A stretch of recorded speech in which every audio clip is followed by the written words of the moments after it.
This is Pastor Joe Walsh, correspondent for NWCC TV News. And I'm on the Walsh House lawn bringing you breaking news today.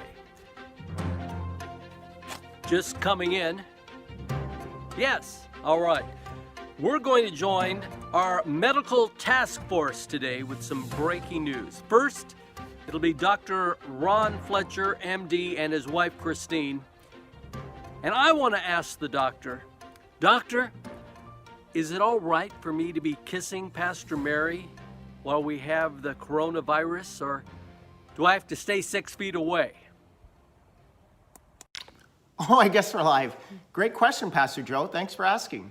But first, we want to send our greetings and love to our church family on this beautiful, blessed Resurrection Sunday. If I had to write a prescription right now, it would be for hourly kissing. Chris and I don't need any randomized study to know the benefits of this. In fact, we know that kissing is great for one's mental health.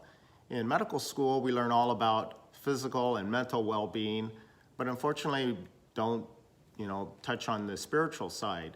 So we're trying to use this time to improve our spiritual health, which we know has a positive influence on both our mental and our physical well-being. But back to kissing. We're talking about hugging and kissing that goes on between spouses and family members that are all healthy, and living in the same house. During the stay-home time, that's what we need to do, is stay home and not go out unless it's absolutely necessary, and then, of course, take the necessary precautions. If we do that, we'll continue to be healthy and be able to do a lot of hugging and kissing and work on all that mental health. Absolutely. And they say that this stay-at-home orders and this kissing, that the next generation might be called coronials.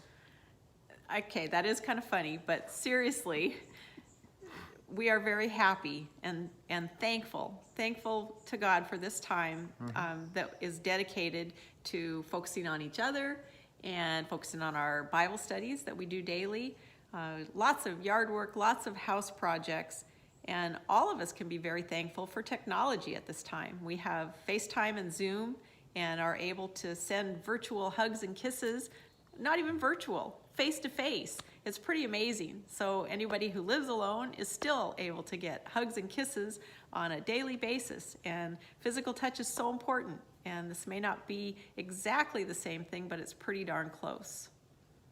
So, hugs and kisses to everybody.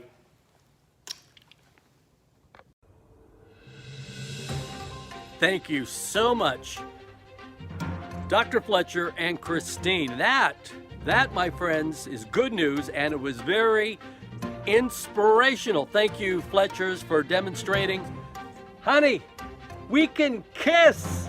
She is going to be so overjoyed when she gets the news. She's going to be jumping for joy. Can you blame her? What? Oh, yes. Yes, we've got more breaking news, this time from Dr. Zoltani, MD. And all of us right now are suffering from cabin fever. And he's received many calls from you asking what temperature could we get when we get cabin fever? Let's see what the answer to this is. Thank you, Dr. Zoltani. Come in. Good evening. I've been asked to give a public service announcement this evening, because we've had such a large number of questions coming in about what to do about cabin fever. I know a lot of you are believing that you're coming down with cabin fever, but believe me, this does not involve a fever. You will not experience a fever with this. However, you might experience some anxiety and nervousness. I want to tell you and warn you the best treatments to avoid this and to treat it if you come down with it are, number one, getting out and enjoying the beauty and nature that God has provided us. The second thing is get out and do some gardening. It's been shown that increases your immune system and your wellness.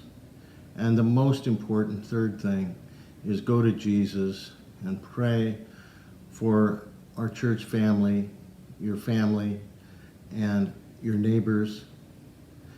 One of the verses that is one of my favorites is second book of Timothy, verse 1:7. God did not instill and give us the spirit of fear. He gave us power, love, and self-discipline. Those are the things we have to display at this point in time. So I leave you with this comment is stay at home, don't roam. Good night.